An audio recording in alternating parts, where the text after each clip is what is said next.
Ladies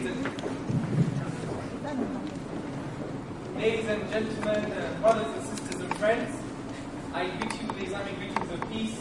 Assalamu alaikum wa rahmatullahi wa barakatuhu.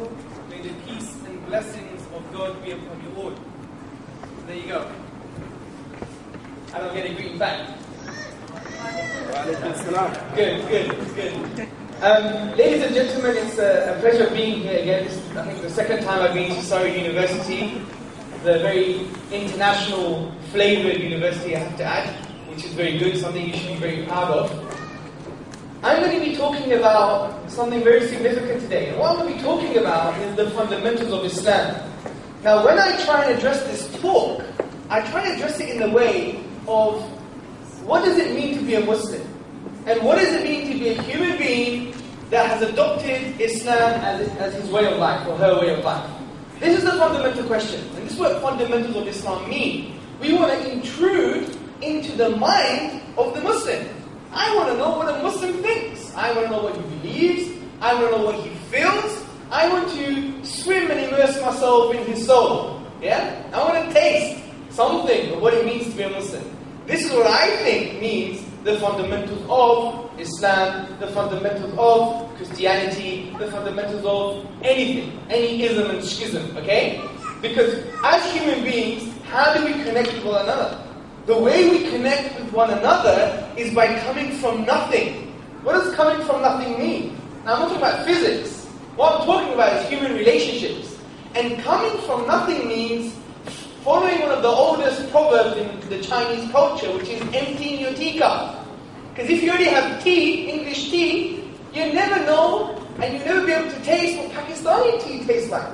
Yeah? As many Pakistanis call chai. Okay? It's a bit more herbs and spices in it, and sometimes it's more milky, and sometimes it's more sweet. The only way we could taste that other tea is by emptying our teacup. So in other words, our minds and our intellectual and emotional baggage must be free, because we must come now from nothing. And when we come from nothing with regards to another tradition or another human being, it actually gives us that freedom to create an entirely new realm of possibility with someone else. This is how we connect with another human being. For example, if I were to come and speak to the guy in the turban, I come from Hackney in London and I come from a Greek heritage, I'm Greek. I know I look Pakistani, but I'm Greek. Yeah? If I were to come to him, say 10 years ago, before I embraced the tradition of Islam, I would have thought, he can't speak English, he doesn't know nothing about British culture, he's terrible with women, he's X, Y, and Z. This would be my personal interpretation, okay? Because I didn't come from nothing. I used my historical baggage, my skewed perceptions, whether they're right or wrong, in order to connect with the other human being. And it was a bad connection. Because I didn't come from nothing. I came from history.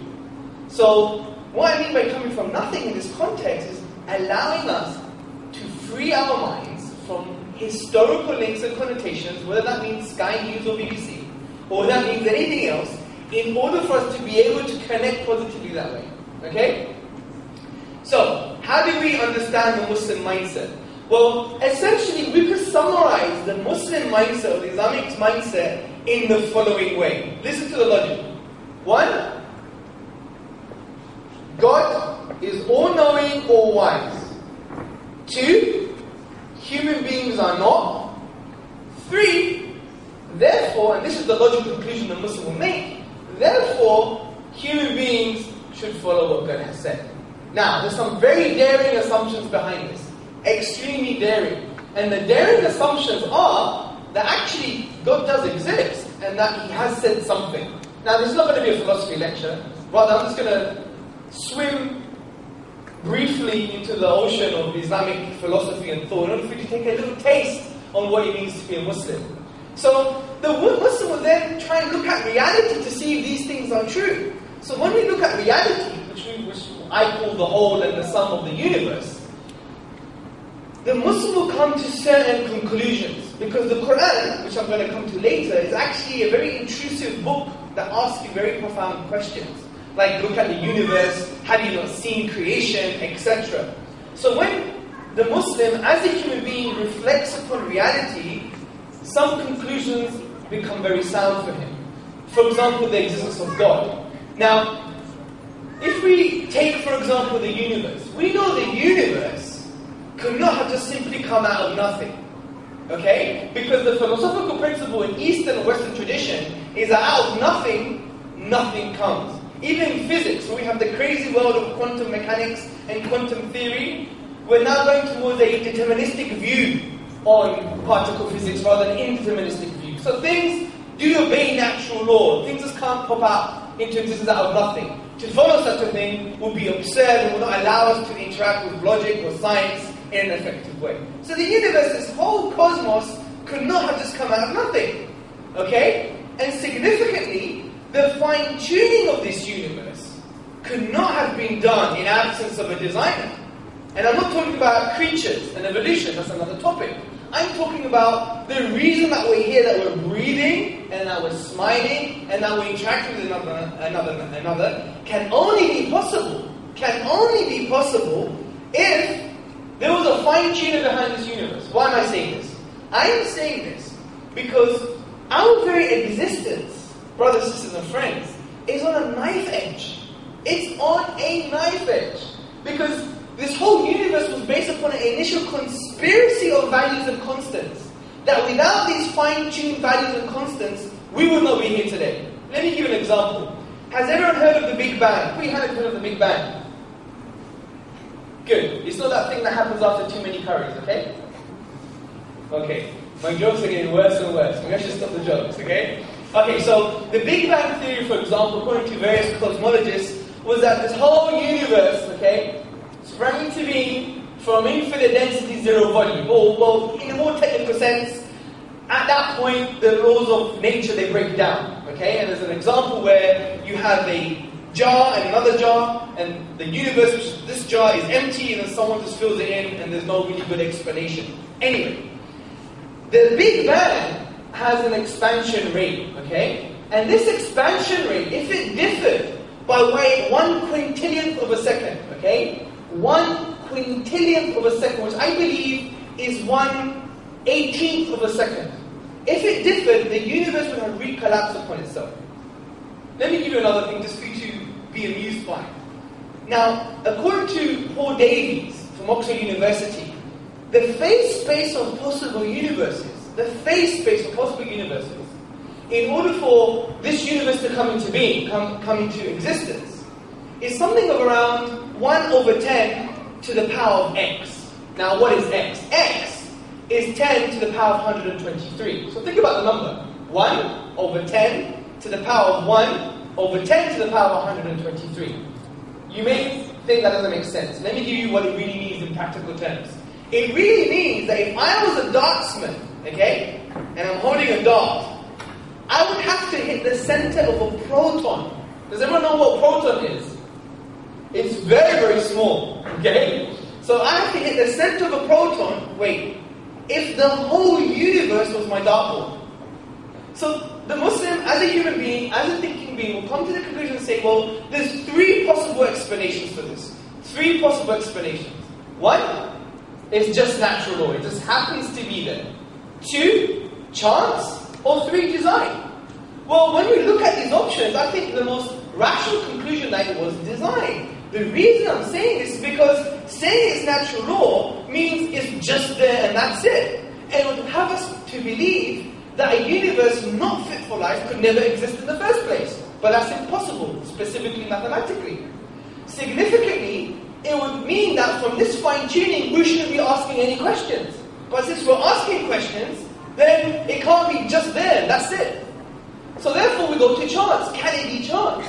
Well, the chances are so high, so improbable, that to claim such a thing would be equivalent of me saying, for example, that I don't have to question that a 747 just appeared in my driveway overnight, for example.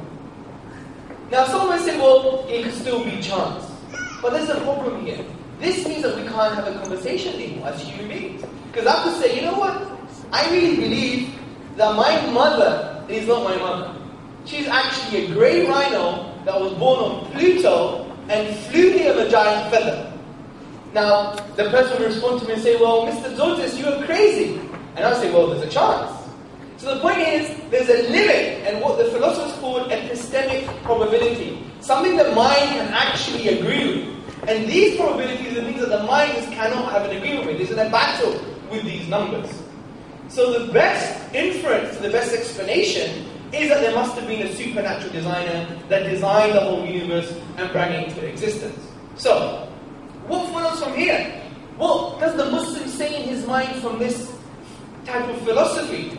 Well, first and foremost, as a human being, what does that do? If there's a conclusion that there is a cause for the universe, and this cause must be immaterial and eternal, then therefore this creates some kind of awe, some kind of resonance in someone's soul. Regardless if you're Muslim or you have a tradition or not, if you do this type of awe, that's why when we have many quotes from physicists in the 60s, including Einstein, whether they were atheists or agnostics is another point, they would still be in awe of the whole design of the universe and the cosmos and the mathematics behind it. Yeah? So this awe that there is something behind the universe that brought into existence actually now is a driving force for the Muslim to say, wait a minute, surely this being, this entity must have said something, must have announced himself to mankind. Why else? I mean, surely he can't be an absentee landlord. That doesn't make any sense. So, what the Muslim will do, or the thinking human being will do, is then investigate and try to find out, fine, if he did, or it, or whatever it is, said anything at all, then what did it say? And this is the struggle for the Muslim. So the Muslim says, well, surely there must be some criteria, rational criteria for what we call revelation. As you know, the Muslims believe in the Quran, which is the book of the Muslims. And the criteria for revelation is very sound and agreeable with the human thinking mind. For example, the criteria are, one, it must be internally and externally consistent. It can't contradict itself in an irreconcilable way. Two, it must have a logical view on what this cause for the universe is. For example, if someone said to me, this cause for the entire universe that must be immaterial is actually a human being, then I would have a problem with that. Because how could the universe be in existence and not existence at the same time? It's absurd, it doesn't make any sense at all. It's like saying, for example, can there be a square triangle? We shouldn't even utter the statement in the first place. So you must have a very logical, sound view on the conception of this being, on this God. The third criteria, which is the most rational criteria, is that it must have a signpost to the transcendent. In other words, it must have some evidences in the book itself that profoundly show that it's from the divine, or it's from this thing that is greater than humanity. And Muslims would argue that actually the Quran has these signs, and they include many signs: historical, natural phenomena, scientific, linguistic, etc., etc., etc. For example, if we look at the 78th chapter of the Quran, it actually mentions that the mountains have peg-like structures with peg-like features. And we just discovered this like 30 or 40 years ago with regards to the mountains having root-like shapes. So if you go to any geology book, you see mountains, for example, there's a mountain, and underneath there'll be another peg-like structure which is considered to be the root of the mountain, which without them, there will be more earthquakes and it would further destabilize the earth. And this is basically something that was mentioned 1400 years ago in the Quran, and this is one thing out of many things. And this shows that how can an illiterate man, which the Prophet Muhammad sallallahu alaihi wasallam, peace and blessing be upon him, was an illiterate man, from an illiterate people, without even the tools and techniques and mechanics and technology to discover these things, how can he just utter these things? Surely it just can't be by chance. Especially when we add everything that it has to say all together. When we go into embryology, when it talks about the 3 layers of darkness, for example, and the 3 stages of embryology, how can one fathom this? Especially 1400 years ago without a microscope. And continues and continues and continues. So there are some signposts. So therefore, it logically follows for the Muslim that there is an element of conviction. Now, it doesn't mean there's a monopoly of truth here, no. But rather for the Muslim, they say, look, we're starting, the foundations is based upon an element of conviction which the Quran seeks to address and tells us to look into the universe for these things. For example, when the Quran says, I'll recite the Arabic first, وَكَذَلِكَ نُفَصِّلُ الْآيَاتِ لِقَوْمٍ يَتَفَكَّرُونَ. And thus do we explain our signs and evidences for people who reflect. يَتَفَكَّرُونَ. Now this word in the Arabic language doesn't mean reflect like a desert romantic. touch the sand and look at the stars and sip your milk. Yeah? So the point is, it's not being a desert romantic, it's rather the thing that you're reflecting upon, you must inquire about its implication. What does it really mean that there's a mathematics behind the universe? What are the implications to this? What does it mean that things just come out of nothing? What does it mean that we have a consciousness, and consciousness doesn't relate to matter and material things? What does it mean? So this is what يَتَفَكَّرُونَ means, for those who reflect. It actually means the thing that you're reflecting upon, don't just briefly look at it. Inquire about its implications. There's something deep embedded behind the universe. So, there's another aspect as well, because someone may argue, well, these philosophies and arguments for God's existence and the miracle of the Quran are abstract. We want a personality here, yeah? Because people always look up to other people. And we would say the Prophet Muhammad sallallahu alaihi wasallam is that personality. Not only because he was the carrier of this divine book of the Quran, but because of his call. And his call was very unique because the Prophet Muhammad sallallahu alaihi wasallam, and there's books at the back with regards to his biography. The Prophet Muhammad sallallahu alaihi wasallam was the only man in history to have united 1/3 of the planet at that time. Significantly, he was the only man in history to be successful from a secular perspective, i.e. he was a statesman, and also from a spiritual perspective that he developed a fully functional religion that was self-contained, which means it explains itself within itself. And this is remarkable. This is no wonder Michael Hart, in his book, 100 of the most influential peoples in history, he actually named Muhammad sallallahu alaihi wasallam as the number one person. So he had a claim to prophethood, a claim to say, a very simple claim, to say that there is no deity worthy of worship apart from God. Do not associate any partners with God, which basically means your reference, your reverence, your reference point, your love, your desire, your worship is singled out to God Himself, not to any other intermediary, whether it's a stone, it's a book, another human being, because these are things that are barriers to the divine connection between the human being and the divine. So this was the very simple call of the Prophet Muhammad sallallahu alaihi wasallam, which is very intuitive. It could almost make sense. Why do I need another stone in order for me to connect with something? Whether it's outside of the universe or not. As a concept, it makes sense. So this call, someone may say, well, he was a liar. This guy, he may be saying good things, but he's a liar.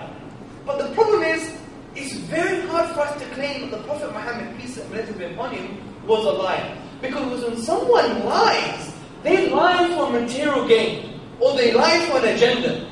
For example, I'm going to lie because, I don't know, I would really want to marry this woman, yeah? Or something, yeah? Or whatever you guys lie about, which we shouldn't lie, but, people lie. So, with regards to the Prophet sallallahu alaihi wasallam, he was actually boycotted from his beloved city. His companions were tortured. The Prophet Muhammad sallallahu alaihi wasallam, he loved children so much that he would almost curse another person for not kissing his children and embracing them with love. But yet he was stoned. He was stoned in a city in Arabia by children. But yet he kept this call. How can this be a liar? His beloved wife passed away. He was so hungry that he had to tie 2 stones to his stomach, to the point where him and his companions had to eat the leaves of the trees. This was the reality. It's a historical fact. Eastern and Western scholars, we don't have to waste our time researching this. This will happen. So how can this man continue this life for 23 years? Surely, maybe another explanation is that he was deluded. So he wasn't lying, but the thing that he was saying was not true. But how can he be deluded? How could the Prophet Muhammad, peace and blessings be upon him, be deluded? Because can this religion that has lasted 14 centuries, applicable in the modern world, actually be the result of a deluded man? Because what comes from a deluded man is delusion itself. And I'm going to give you one example with regards to the fact that the Prophet Muhammad sallallahu alaihi wasallam cannot be deluded. Economics. Everybody loves economics. Okay? We live in a capitalist society. Whether you like it or not, no matter how long your hair is, how long your beard is, money makes sense. Yeah? Who's going to disagree with you? You? Okay, good. He's born from a millionaire family. Yeah? So money doesn't matter. Yeah. So economics. The Islamic economic model, for example, has transcended modernity because it's timeless. It's lasted 1400 years with regards to its economic principles, as an example. Now let me compare it with the capitalist model. Now the capitalist model is geopolitical theory. Now what I mean by geopolitical theory, I'm going to explain it a bit. Is geopolitical theory says there's too many needs, not enough resources. This is why you have competition in capitalist economic theory. Too many needs, not enough resources. Okay? But the alternative geopolitical theory was the one of the Prophet Muhammad sallallahu alaihi wasallam, which he said in a narration that could be found in the collection of At-Tirmidhi. He said that the son of Adam, in other words, the human being, his necessary and finite needs are food, shelter, and clothing. So that created a geopolitical model that said there's enough needs and enough resources. And when we study geopolitics, we see there is actually enough resources in the world to feed and clothe and shelter 36 billion people in the planet. That is an approximation. So the problem here is not resources, it's actually model and system. And for example, Islam gave amazing mechanisms to deal with this problem of the distribution of wealth. For example, one of them, which I'm going to talk about in a minute, was the zakat system. The compulsory spiritual tax, if you want to call it, which is 2.5% of all the wealth, of rather your excess wealth. Significantly, if we read, for example, even the second chapter of the Quran, there's a whole dossier, if you like, of giving the economic stimulus and the driving force for believers and human beings to give money, to give charity. For example, a very famous statement of the Prophet Muhammad sallallahu alaihi wasallam said, giving charity does not diminish your wealth. Think about this. Look at this driving force to give now. And to one point, where there was a non-Muslim tribe, he wanted to get money from the Prophet because he was a statesman at that time. And he said, I need money, I need resources for my tribe. And the Prophet was giving, and giving, and giving, and giving. And this guy took it all, and he went back to his tribe and said, I just been given things by someone who he does not fear poverty. See, this is the kind of like philosophy behind, economics in Islam. Significantly, interest-based transactions and interest as a principle is abolished. And the reason for that, because from an economic perspective, it can be argued that interest is an impediment to the distribution of wealth. I'll give you an example. If I were to buy a really big house, and I have to pay an excess £200,000 just on interest alone, then it's excess money. However, if there was shared risk with the owner, as an example, and I won't have to pay interest, I'll have excess money in my pocket. Now, some may argue, with that excess money they could hoard it. But there is a Quranic injunction that says you cannot hoard wealth. And also, since your excess wealth will be decreasing 2.5% each year, that provides an economic stimulus for you to inject back into society. So just very briefly talking about the Islamic economic system, how can this be from a deluded man? It's outdated other economic systems for the past 1400 years. To the point where when the credit crunch happened, you had American economists coming down in London universities and saying, we may have to think carefully about the Islamic economic model, because there's some geopolitical principles and macroeconomic principles that make sense, that work. Do you see? So how can this be from a deluded man? It's not. Significantly, a very famous saying of the Prophet Muhammad sallallahu alaihi wasallam, he said, لا يؤمن أحدكم حتى يحب لأخيه ما يحب لنفسه, which means you're not a true believer unless you love for your brother what you love for yourself. And brotherhood here, according to the scholar who compiled this narration, it's insaniya, it's humanity, the brotherhood of humanity. So is this a deluded statement from a deluded man? You're not a true believer unless you love for others what you love for yourself. So he can't be deluded. Now someone argued that, well, he was both. He was deluded and he was speaking the truth. Well, this doesn't make sense. Can I be in two places at the same time? Can I be lying and know that I'm lying, but yet saying I'm not lying and believe I'm not lying, yet it not being a lie at the same time? No, it doesn't make any sense.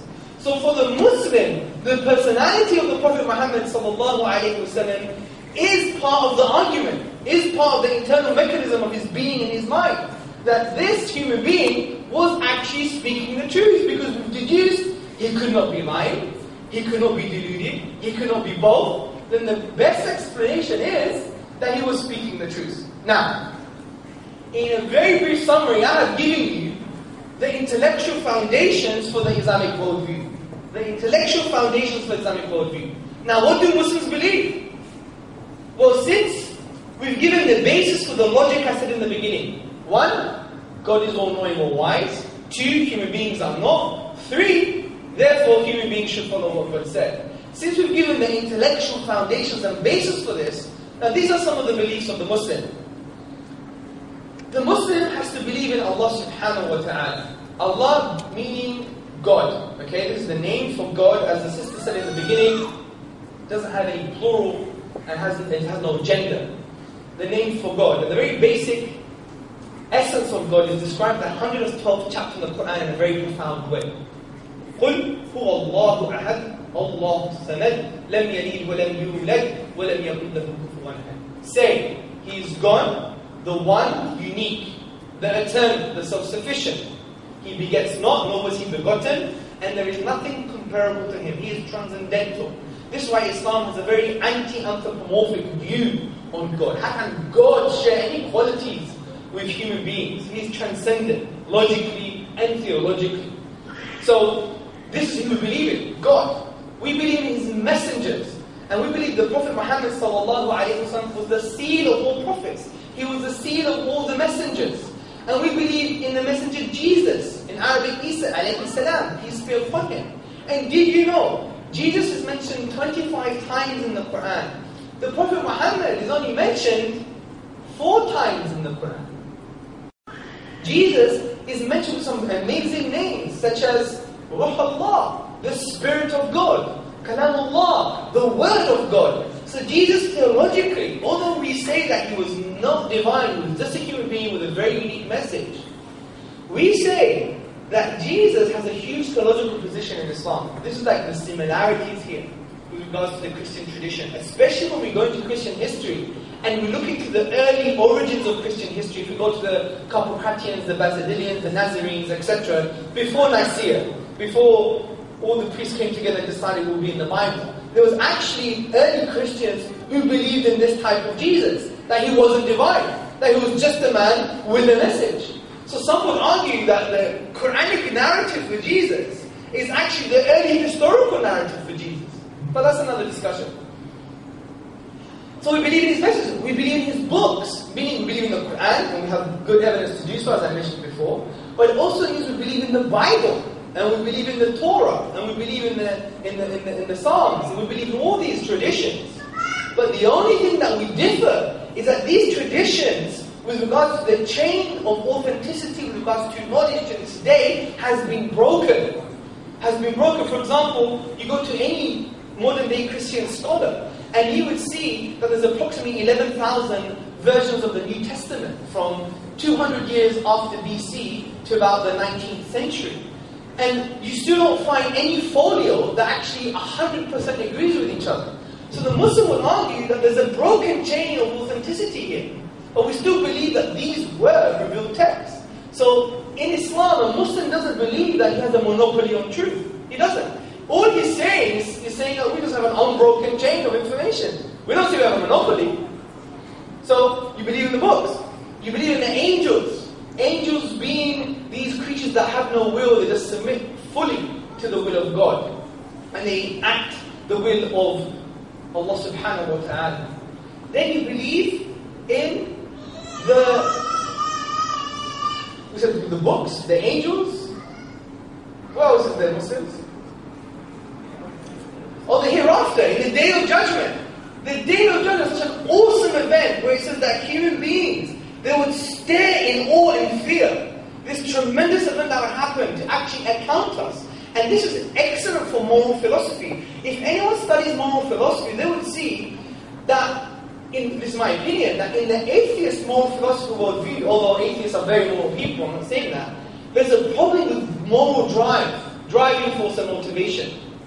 Because if you're just going to die and that's it, then if you're the strongest and the most powerful, then let me get away with it. And this has happened in history. If we look at the history of Stalin, Pol Pot, and Mao, etc., 20 million million dead, 6 million Christians died, etc., etc. But if you do have a conviction, don't get me wrong, religious people have committed lots of atrocities, but that's another discussion. But generally speaking, from a moral philosophy standpoint, believing in an accountability, a day of judgment, an awe-inspiring event, you're going to be like frightened, conscious that, you know what, it doesn't end here. It doesn't end here. And this is a positive moral philosophy, because it gives you this kind of driving force and moral motivation to do things such as good deeds and prevent you from doing things like injustices.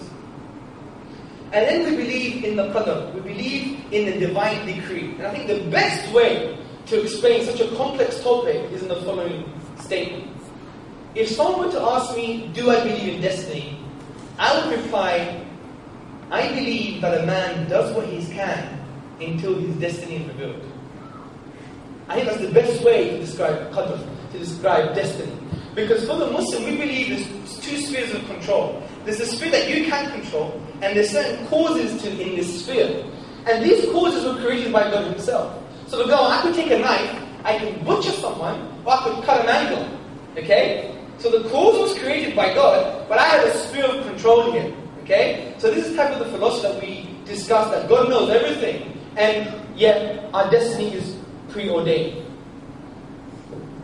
So this is the basic beliefs of the Muslim. And from these beliefs there are certain actions. And we all know, and we've heard about the 5 pillars of Islam. Now the first pillar of Islam starts with the statement of declaration of faith. أشهد أن لا إله إلا الله وأشهد أن محمدا عبده ورسوله. I bear witness that there is no deity worthy of worship but God, and I bear witness that Muhammad sallallahu alayhi wa sallam is his final messenger and his servant and slave. This is a very profound statement. If you say this with sincerity, you become a Muslim. And this becomes a paradigm shift for the human being, something I'm going to explain later. So that's the first pillar. The second pillar is prayer. Now Muslims have to pray 5 times a day, and you may observe this later. Prayer though must not be misconstrued as supplication. Because when we think of prayer, we're thinking of, oh God, please help me. No. Prayer in Islam is something a bit more dynamic. Because and when you see it, you'll see what I'm saying. Prayer is a mechanical movement. It's movements, it's prostrations, it's bowing, it's standing. It's also sound. You hear things. It's also reflection. It's also supplication. It's also meditation. It's also divine discourse. It's also having a divine discourse with the divine. Because, for example, a famous prophetic tradition is that when you're in prostration, you are closer to your Lord, so supplicate and talk to your Lord. So prayer in Islam is not just asking for something, rather it's a dynamic program of activity that includes meditation, supplication, sound, movement, etc. After the prayer, we have zakat. And I mentioned zakat, and zakat is, if you like, the spiritual tax. We have to pay, as Muslims, 2.5% of our excess wealth. And this goes to the needy, to the poor, to the wayfarer, to the traveller, to the one struggling God's cause, etc., etc., etc. And this is an amazing kind of system that actually deals with the economic problems of society. For example, if you read Philip Manson's book, Constantinople, when they applied in Constantinople under the Uthmani Khilafah, the Uthmani Caliphate, what happened is that you would see Jewish rabbis writing letters to the brethren in persecuted Europe, telling them to come to the land of the Muslims. For example, there's a letter in 1453, and this rabbi says, you know, all my brethren, come to the land of the Turks, in other words, the Muslims. We have great wealth here, we're not taxed heavily, we have rich are the fruits of the earth. So, and this was all because of the zakat system. And if there was anyone who was poor, whether Jew, Christian, Muslim, non-Muslim, they will be dealt with in this bank, if you like, called the Bait al-Mal, which is basically like the house of wealth, if you like, yeah? And from this, the zakat, the money, the charity money, and the spiritual tax will be collected there and given out to the poor. For example, when I went to Turkey, you have the old Ottoman mosques, and you have 2 huge marbles, okay, with holes in them. And basically, they used to put their hand in there and either leave gold coins or take gold coins as you wish for the day. And those were always full. So that means that people were always giving money, or people, when they were taking, it was suffice for them. So there was no poor people at a period of time. Think about this. Think about this. No poor people. So we have the zakat system. Then we have fasting. Fasting in the month of Ramadan. So, and this fasting is amazing. I mean, from a Muslim perspective, fasting is actually can be described as giving you the ability, the realm of possibility to feel like what it means to be alive. Do you know that? Fasting actually allows you to reflect on what life means. I tell you what, you know, we're always eating, we're always thinking, we're always being busy, we don't have time for our kids, our family, our work, we're all over the place. So we don't know what life really means. But when you're fasting, you know, everything is cut off with regards to your physical necessity. You know, you can't even have sexual interaction with your wife during the period of fasting. So you'll be thinking about certain profound things. And when you pray, it's more intense. When you think, it's more reflective. And this is the amazing thing about this spiritual disease called the stomach.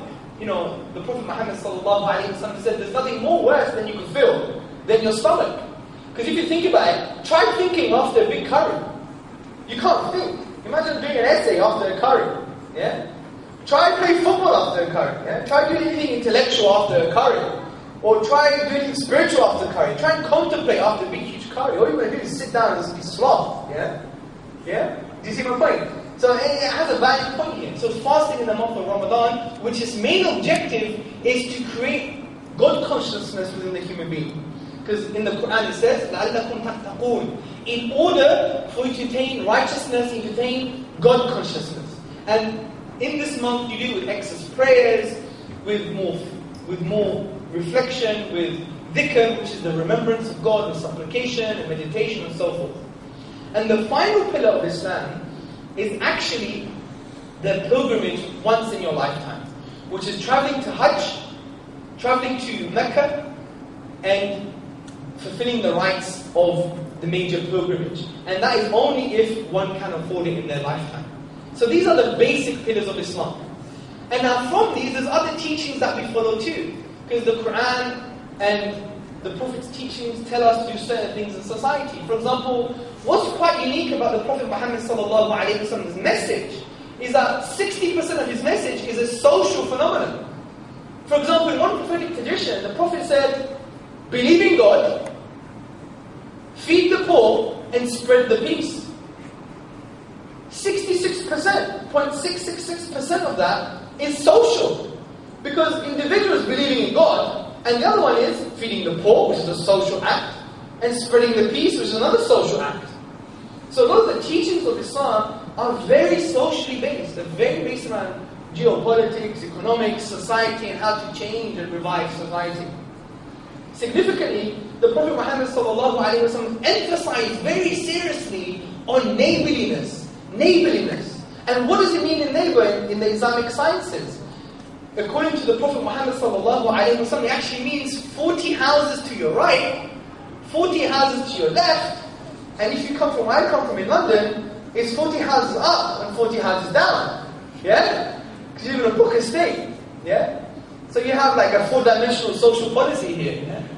So the point is, and they have certain rights. The point of the Prophet Muhammad ﷺ said that I was so scared that the angel Gabriel, he would have said that whoever dies, you have to give some of your inheritance to your neighbor. This is how much the emphasis on the rights of the neighbor is. This is why the famous hadith of the Prophet Muhammad, he said, Wallahi la mu'min, which means by God, he is not a believer. He said this 3 times. And everyone's like saying, wow, who is this person? And the Prophet replies, the one who basically harms his neighbor. It's the seriousness of neighborliness in the Islamic tradition. Significantly, we have other things like feeding the poor and freeing slaves and all these kinds of acts that seem to be very compassionate and very positive. But what I like to do, I like to end on the central theme of Islam. Because one may argue that many traditions share these good things, and it's true. Even if you don't have a tradition, as a human being you share these things. Of course you do. But the fundamental point here is about meaning. It's about meaning and about purpose. Now think about it. In absence of a message, of a divine transcendental message, in absence of a God, there is no true meaning or purpose. Think about this. Because there is nothing that transcends human subjectivity. Nothing that makes it objective. So in other words, the humanity is on a sinking ship. We're on the Titanic.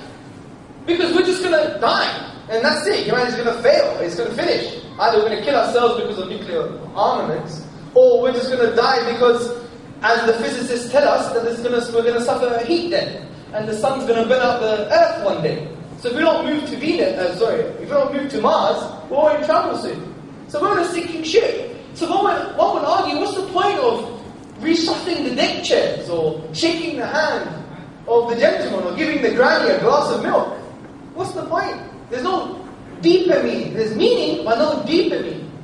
Now, when I'm saying this with regards to the Islamic message, because Tawheed, which was the message I talked about in the beginning, which is the oneness of God, is the backbone, is the fundamental conceptual foundation for the Islamic tradition.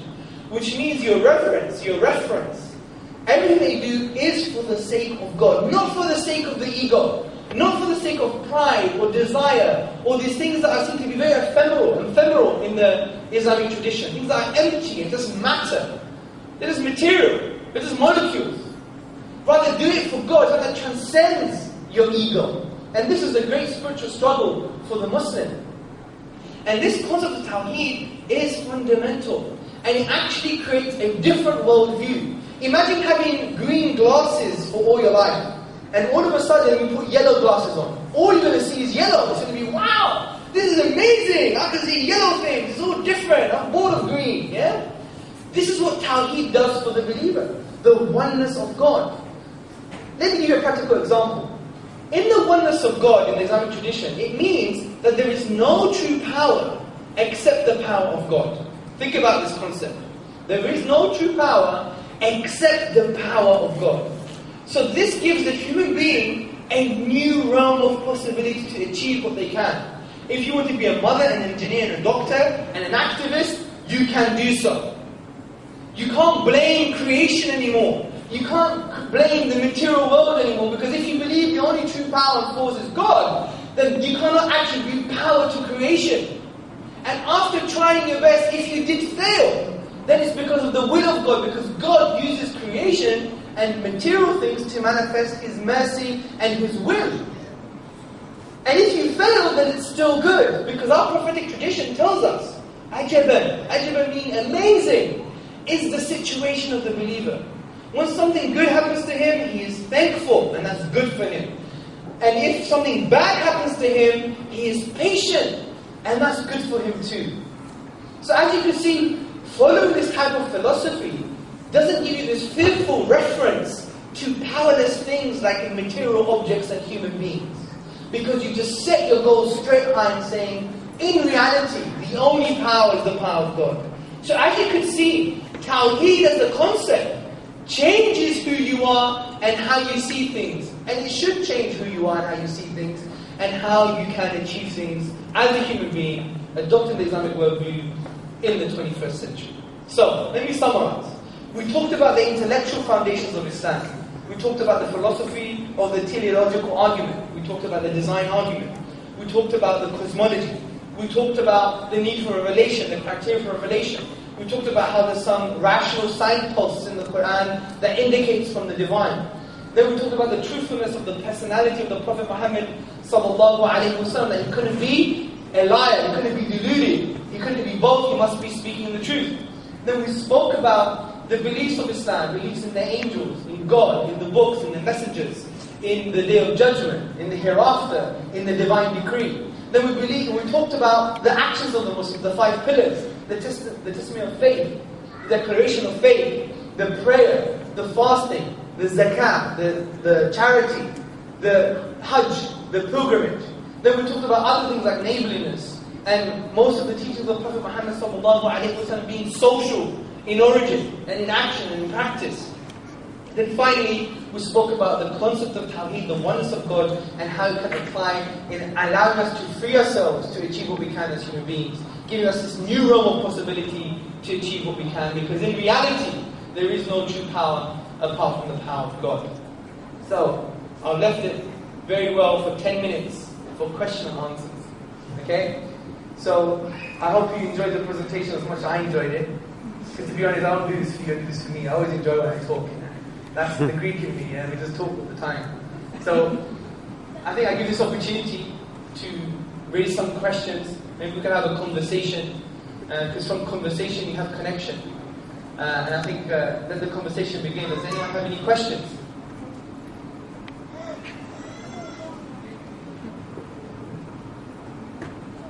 Surely you answer some questions. Well, I have a question. Excellent. It's a very simple question about alcohol. I thought alcohol was mentioned in Sure. Okay. The gentleman is saying about alcohol. He thinks that alcohol is not actually prohibited in Islam. It's just not recommended. The mainstream classical opinion with regards to alcohol, that is prohibited for the Muslims. Okay. For example, if you look into Islamic history, you look into Islamic Spain and other places, Islamic governance, you see that alcohol was allowed for other traditions, like the Christian and Jewish tradition. This was fine. But for a believer, someone who believes in the Quran and the teachings of Prophet Muhammad, we know that alcohol itself is prohibited in general. And to be honest, a little bit less alcohol, especially in this country, would be great, man. I mean, if you look at the NHS, it spends like 1.6 billion on alcohol-related problems. 6,000 people die because of alcohol as well. And it doesn't mean alcohol is evil, but, you know, maybe a little bit less alcohol would be a good thing for everybody, right? But yeah, so generally it's prohibited. Although some people do argue that it was prohibited in stages in the Quran. And that's another perspective. Yes? They talk about economics. Is there any research done on it? Is there any research done on Islamic economics? Yeah. Oh, of course, you have degrees and you can do masters, maybe even in this university, on Islamic finance itself. A good place to start is to go to islamic-finance.com, I think. Or to buy the book, The Problem with Interest. It's a highly recommended book. It goes through, even talking about entropy. It's by this author called Tariq El-Diwani. And he had some non-Muslim economists review it and had very positive reviews talking about the Islamic economic models. It's called The Problem with Interest. And if you go to theproblemwithinterest.com, you would see some literature alluding to the Islamic financial model. It talks about the gold and silver standard and all these types of different aspects of Islamic economics.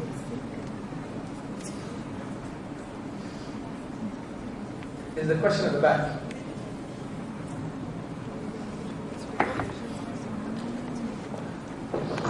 Hi, I want to ask a question from the non-Muslim side of the community. There's a big talk about freedom of speech and freedom of thoughts and freedom of idea on the other side of the world. How you will put this in the Islamic terms? What is the freedom of speech? What are the limits and what are the boundaries? How the people should live, how people shouldn't live? Yeah, it's a good question. I've been off misquoted by the media on this topic, so maybe it's time to redeem myself. See, what we have to understand, when we talk about freedom of speech and freedom of expression, we have to understand it in a true context. Because even us Westerners living in Britain, we don't even understand where this concept came from and why it came about. Essentially came about because in the Middle Age period, or the medieval period, 15th, 14th, 16th century, we had the Catholic Church at the time, which may have been a misinterpretation of Christianity, that's another topic, that basically was stopping thinking, stopping thoughts. And 100,000 witches were burned, even in the Protestant era, yeah? And the last witch was burned was in 1739 in Scotland, I think, yeah? So, there was issues. And I think the philosophical tradition of John Stuart Mill, and we had Thomas Paine later, etc., they were discussing freedom of speech. That actually, we need to have freedom of expression to come for truth, accountability, and justice. If you don't have freedom of expression, you can't have truth, accountability, and justice. So these were the driving goals for speech. And if you read the philosophical Western tradition and be clued about it, you would see that John Stuart Mill, for example, what did he say? He said, if speech is going to go against morality, then you can't tolerate it. Because you're going to allow anything. This is an uncivilized behavior. You can't insult people. Now, this doesn't mean having intellectual discourse and debate. You can have that kind of insulting, yeah? Because sometimes me not believing in your God might be an insult or tough luck, yeah? That's another discussion. But I'm talking about like swearing and drawing cartoons of the Prophet Muhammad sallallahu alaihi wasallam. How is this civilized behavior when I know it's going to upset you? If I knew something like the Quranic tradition teaches you, if something's going to upset you, then don't do it even if you really believe in it. You know, don't. The Quran says don't swear at their gods because they're going to swear at your God. Yeah? Very simple logic. So freedom of speech actually means that you should express yourself in order to have truth, accountability, and justice, but it has to be within the realm of the law. And if we look at British law or American law, we have things that restrict speech, like libel laws, freedom, defamation laws, hatred speech laws. So there are laws that prevent freedom of expression. Now what the Muslims say is, well, we agree with this. We agree you must express yourself for truth, accountability, and progress, and justice, but it has to be within the law. And what Islam would say is, the law is, do not, be rude to other religious traditions. Have intellectual debate and dialogue, like was happening in Baghdad in many, many centuries ago. But do not have and be insulting. And that's the profound point. And if you look at Thomas Paine, if you look at the works of John Stuart Mill, he even said, and this is like the founding father of liberal tradition, he even said, you can't do things that go against the common morality, which he was quoted. I can find you the reference. It's called Political Theory and Introduction. Question of religion.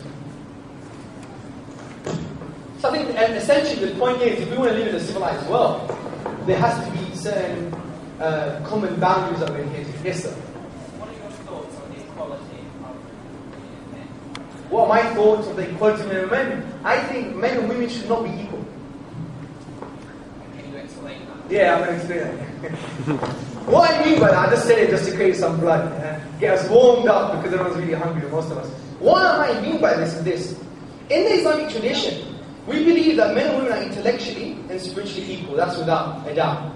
However, the prism of equality, the goals of equality, is purely a Western European phenomenon. I tell you why.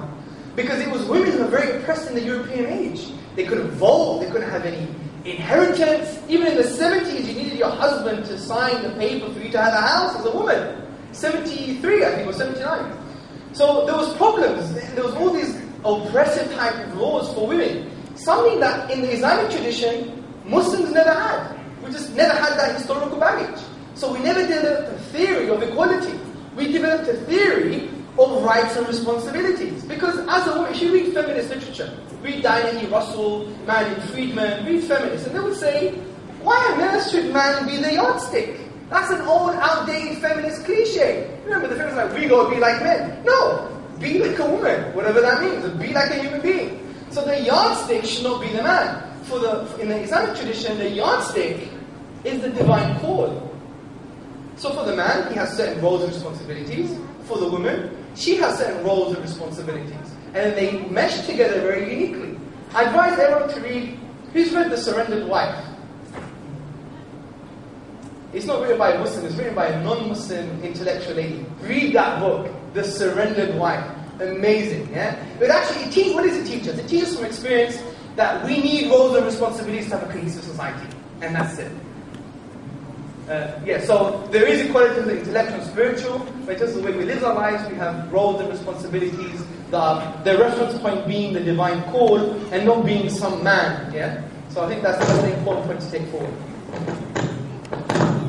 Have you read the book, Famous and Splendid Souls? No. I would read that book. Any other questions? We have about 2 minutes left. Last question. Yes, Hamza. I could disagree with many of the things you said. Oh, my friend Julian. Including the last point. After all, Muhammad did say that women are the machine intelligence and language, and that's why the majority of them have. So. My main question. Yeah, you have to treat it like an ice cream. Okay.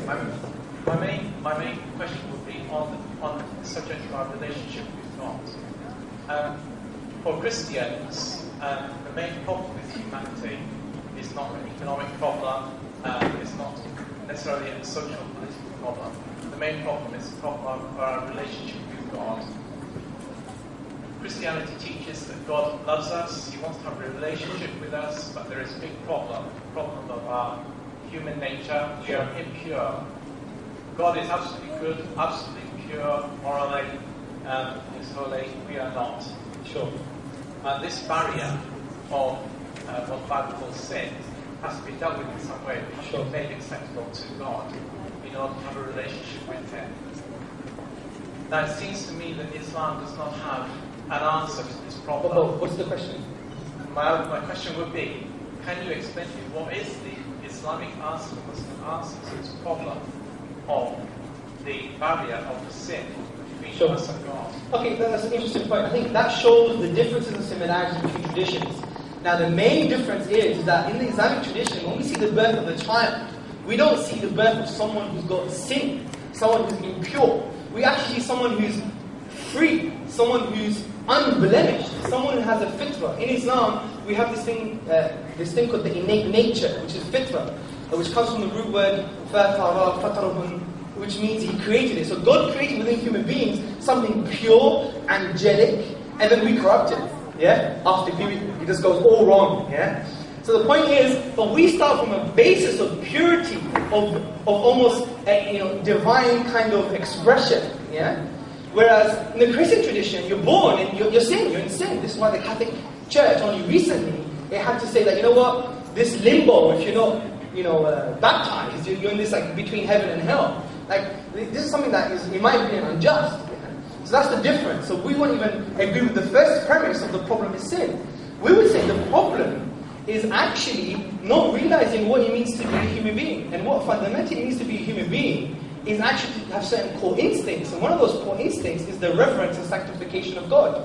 And we need to fulfill that reverence and sanctification. And if you do that properly, we would argue that you would follow the Islamic tradition, and therefore you have a model and system to deal with economics and crime and humanity and all these other issues. And the other difference, I think, with the two traditions is that, Christianity has amazing values and morals. For example, it says, love thy neighbor. But I think it's something that goes a little bit more further because it has a huge corpus of tradition. Because what it does, it doesn't say love thy neighbor, but it tells you how to do it. It doesn't say what to do, it tells you how to do it. That's why when we say feed the poor, it actually gives you a whole mechanism and system to do that rather than just leaving it to the mind of man. This is why we had the disastrous history in Europe with the Christian tradition, because there was no authority to say this is what the Bible really means and this is what the Bible really means. This is why now a lot of people, I think, if you look at studies, they're moving away from the Protestant tradition to the Catholic tradition again now. Look at Tony Blair, he just jumped ship. The reason he did that, because there's an authority, an interpretative authority, that allows you to interpret tradition. So I think the whole question itself, we wouldn't agree with, because in Islam we start from a basis of purity rather than the basis of sin. But we do appreciate that human beings are weak and we need God for that. And also that Islam is not just values, but it's values with mechanisms to implement those values too, hence having an economic system and a model that would actually deal with human problems. And we would argue, if God is merciful, then He would give you a way out of this economic mess, out of poverty. He would just say, love thy neighbor, just feed the poor. That's not enough for the human being, because we're different minds, we have lots of differences. We need something to give us right. Here's a model, here's a mechanism, here's a set of values to implement, here's how you implement them. Hence there's a caste system I talked about. So this is something which I think takes Islam away from being a religion, a Sunday service thing, and taking it up to life. And that's why you have American scholars coming down and teaching people about Islamic economics. And well, we can have this conversation later. But thank you very much. Yeah, it's the last question. We could talk after prayer. No, I have to stop, yeah? Okay. I'm going to be around after, and we could just chat and just have a conversation. I don't mind. I like talking, as you could tell. Okay? Listen, thank you very much for listening. Assalamu alaikum wa rahmatullahi wa barakatuh.